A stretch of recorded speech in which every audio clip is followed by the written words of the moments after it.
What's going on? Welcome back to Trending Stocks. Today we're going to talk to you about the top 5 most heavily shorted stocks in the market as of right now. So I want to go over all the things that you need to know, but first make sure to hit that thumbs up, and with that, let's get right to it.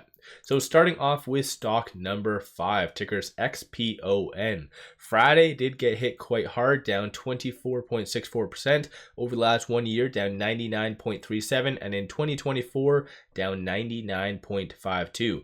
There's a lot of good information right here. I'm not necessarily going to go over all that, but generally this is what they do. So the company profile, electrical components and equipment, 23 employees, founded in 2016, based out of Redmond in the States.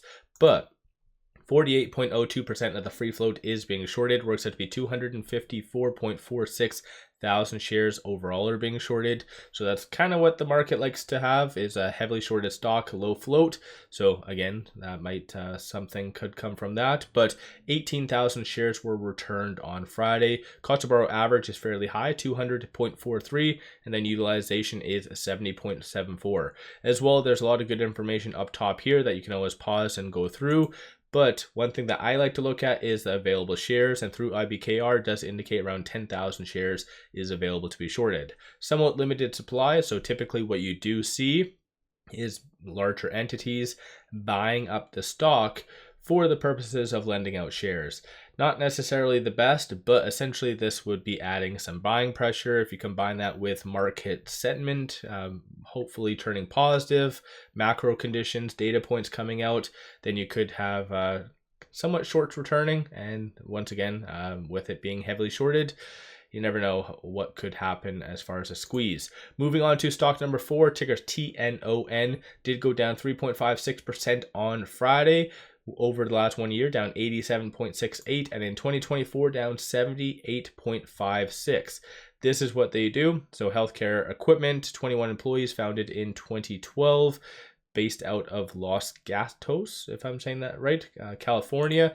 But 52.93% of the free float is being shorted. Works out to be 233.53 thousand shares overall are being shorted. Cost to borrow average is fairly high, so 332.96, and then short score, so the higher the number, the higher the likelihood of a squeeze happening, is sitting at 80.39. Through IBKR, though, it does seem to have roughly around 200,000 shares available to be shorted, as that kind of seems to be where it always does linger for the most part.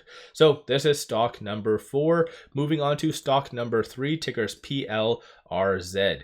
On Friday did go down 0.98%, so nothing really crazy. After hours, it seems to be going up slightly. Over the last 5 days, down 30%. And it looks like it's just started trading. Not necessarily the best start. So it looks like the high was done on October the 30th, roughly $1.97. That seems to be the high rate there. And then it's been down ever since. But based on this, it does show 58.31% of the free float is being shorted. Works out to be 250.68 thousand shares. Shorts returned 400 shares on Friday, so nothing really crazy. Utilization is 61.09. And just to give you a quick overview, this is the company profile on a side note. So based out of Israel, biotech, founded in 2005. So definitely not the best start. There's been a couple other IPOs similar nature that just come out and they just get shot down. One notably is HCWC. So they went on New York Stock Exchange and they IPO'd roughly around $9-10, and I think they're sitting at $1.70 right now. So it's a brutal market. But moving over to stock number 2, very popular retail one, and that is RILY Financial. Did go down 1.67% on Friday. Over the last 1 year, down 80.56, and in 2024, down 77.51. This is what they do. Like I said, very popular retail stocks. I'm sure a lot of people generally know what this is and what it's all about. But investment banking and brokerage, 2,400 employees. But 60.32% of the free float is being shorted. Works out to be 9.58 million shares. On Friday, shorts did increase 187,000 shares. Cost to borrow average is 69.9.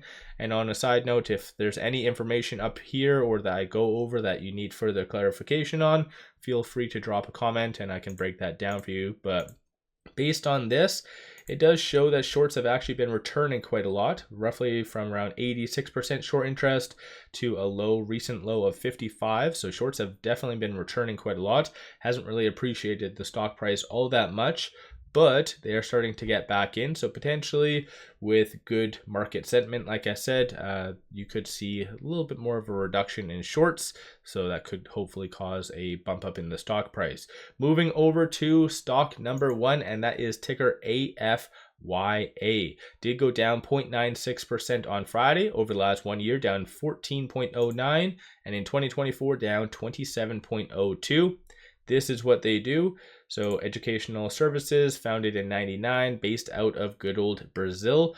And so yeah, pretty interesting stuff. A lot of, I guess, foreign companies are starting to get more heavily shorted. So I don't know if there's some regulation boundaries that shorts are able to do that, but I have noticed that more and more lately. But 65.81% of the free float is being shorted, works out to be 987,000 shares. Shorts did increase a small amount on Friday, roughly around 3,000 shares. Cost of borrow average fairly low, so 0.56%. Then utilization is 16.77. Through IBKR does indicate around 100,000 shares is available to be shorted. Doesn't show shorts doing all that much on Friday essentially, and that's why, like I said, just they did increase roughly around 3,000 shares. But recently, generally, I guess over the last month or so, shorts went from about 27% short interest to where it is now. So shorts have really doubled down, but yet it hasn't really affected the stock price all that much. So take that with a grain of salt, of course. So let me know your thoughts on the top 5 most heavily shorted stocks in the market as of right now. I've typically done one of these kind of videos every single week, and normally there's one always in like the 80s and even 90s, but the fact that this is the highest in the market right now and it's 65 goes to show that shorts have been really feeling the pinch of the broader market over the last several weeks. So let me know your thoughts. Don't forget to hit that thumbs up and subscribe. I always greatly appreciate that. One final thing I just want to share with you, I did launch memberships. So if you want access to my private Discord where I give buy signals on stocks and options, definitely take a look at my memberships in the description below. They've been absolutely killing it. With all that said, appreciate all of you watching.